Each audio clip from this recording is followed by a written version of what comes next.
ये जो इन लोगों ने ये जो इंटरनेशनल कॉरिडोर निकला है, इसके पास में इन्होंने ज़मीन अधिग्रहण करने के लिए एक नोटिस निकाला जो 14/7/2023 का था। उसके अगेंस्ट हम लोग यहाँ पर इकट्ठे हुए थे कि भूमि अधिग्रहण का जो नोटिस था। क्या नोटिस क्या है पूरा, थोड़ा विस्तार में आप थोड़ा सा ये बताएं। है कि ये जो 21 गांव है इसमें भूमि अधिग्रहण कर रहे हैं वो बिना ग्राम सभा के और बिना गांव को सूचना दिए। तो ये सीधा सर कॉन्स्टिट्यूशन और उनके ग्राम सभाओं का उल्लंघन करके कर रहे थे, इसलिए हम ये जो पैसा एक्ट के अंतर्गत ग्राम सभा में इसका निर्णय लेना चाहिए, कलेक्टर को आपने इससे अवगत करवाया? हाँ, इसके लिए हमने 28 को 29 को कलेक्टर साहब को अवगत कराया था कि आप बिना ग्राम सभा के ये गैजेट निकालना और ये नोटिफिकेशन निकालना सरासर देशद्रोह है और ये कानून का उल्लंघन है। फिर भी उन्होंने नोटिस को वापस नहीं लिया, इसलिए हम 5 तारीख को एंटर करेंगे। क्या रहा आज, क्या निर्णय रहा कुछ? ये जो हमने एसडीएम साहब को हम आदेश लेकर के आए थे, हम आदिवासी हैं और कॉन्स्टिट्यूशन और सुप्रीम कोर्ट के हिसाब से हम लोग यहाँ के मूल मालिक और एब्रिजिनल हैं। हम उनको आदेश करने आए थे कि ऐसा अगर कुछ करते हैं तो आपको हम देशद्रोह बताएंगे और आप लोगों को कोर्ट ऑफ कंटेम्प्ट करवा के जेल में डलवाएंगे। ऐसा हम एसडीएम साहब को अगर कुछ ऐसा आगे की क्या योजना रहेगी? ये ऐसा होगा तो हम एसडीएम साहब और कलेक्टर साहब का जो झाबुआ है वो शेड्यूल एरिया है। कलेक्टर साहब और एसडीएम साहब पे हम सेडिशन लगवाने के लिए हर थाने में एफआईआर करेंगे और एक बहुत बड़ा आंदोलन की तैयारी करेंगे। झाबुआ का अधिकांश आदिवासी पलायन का शिकार होता है, कारण है उसका कि रोजगार नहीं है। अच्छा, ऐसा और अगर यहाँ पर बड़ी इंडस्ट्रियाँ आती है तो रोजगार आता है, क्या मानते हैं? अच्छा, इसमें आप जो विस्थापन और पलायन की जो बात कर रहे हैं, विस्थापन उसको कहते हैं साइंस की भाषा में पंखे, मतलब कि पूरा घूम के वापस वहीं आ जाता है तो वो जीरो विस्थापन होता है।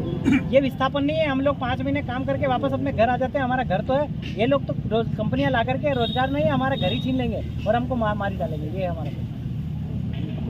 सर, आज जो आपने रैली निकाली, इतनी बड़ी संख्या में लोग आए हैं, आने वाले दिनों में विधानसभा चुनाव भी आने वाले हैं, आपको क्या इसको एक शक्ति प्रदर्शन के रूप में हम लोग देख रहे हैं, ऐसा बता रहे हैं, तो आपको क्या लगता है? नहीं, ये जमीन का दर्द है। जमीन है तो आदिवासी और आदिवासी ही से जमीन है। जल जंगल के जमीन के बिना हम आदिवासी रह नहीं सकते। ये जो चुनाव उनाव का जो कॉन्सेप्ट है वो आपका एक सोचना है, पर ये 5th शेड्यूल एरिया है, ये अनुसूचित क्षेत्र है।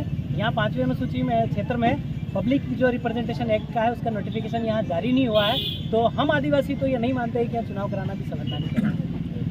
सर, कांग्रेस और भाजपा दोनों को लेके नारे लगे यहाँ पर के दोनों की मुर्दाबाद के नारे लगे हैं, तो क्या वाकई में कांग्रेस और भाजपा को लेकर आपको नाराजगी है क्या कुछ? वो तो है ही है कि हमारी जमीन जा रही है, तो न कांग्रेस के विधायक बोल रहे हैं, ना आपके बीजेपी के सांसद बोल रहे हैं, ना कोई सरकार हमारे पक्ष में बोल रही है। तो स्वाभाविक है कि जो जा रहे हैं वो पार्टियों के गुलाम है और इन कंपनियों के जो अंबानी अंडानी के गुलाम है वो हमारे लिए बात नहीं कर रहे, तो स्वाभाविक है हम उनको मर्दाबाद नारे लगाने में। जब दिनों विधायक वीर सिंह भैया भी गए थे वहाँ पर, जुलवानिया ग्राम था ना, कौन सा था कलदेला, वहाँ पर उनसे बात करी, लोगों से उनके ज्ञापन दिए और कुछ आगे की कार्रवाई करी, तो आप कैसे देखते हो उनको, विधायक वीर सिंह भूरिया? ये जो है ये विधायक साहब का गांव जा करके एक ज्ञापन लेना, ये पैथोलॉजी है। उनको हमने विधायक बना करके विधानसभा में है तो वह क्वेश्चन लगाओ ना, कॉन्स्टिट्यूशन 5th शेड्यूल के लिए क्वेश्चन लगाओ। वो क्वेश्चन क्यों नहीं लगा रहे?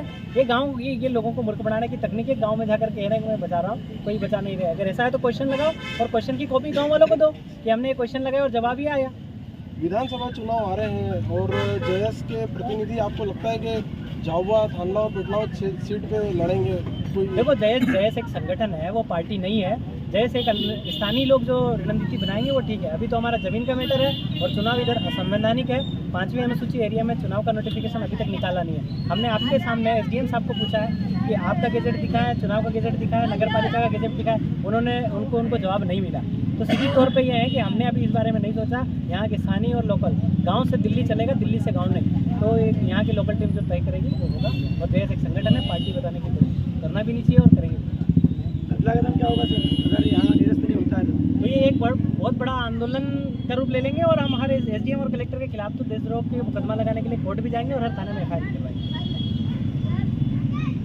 ठीक है।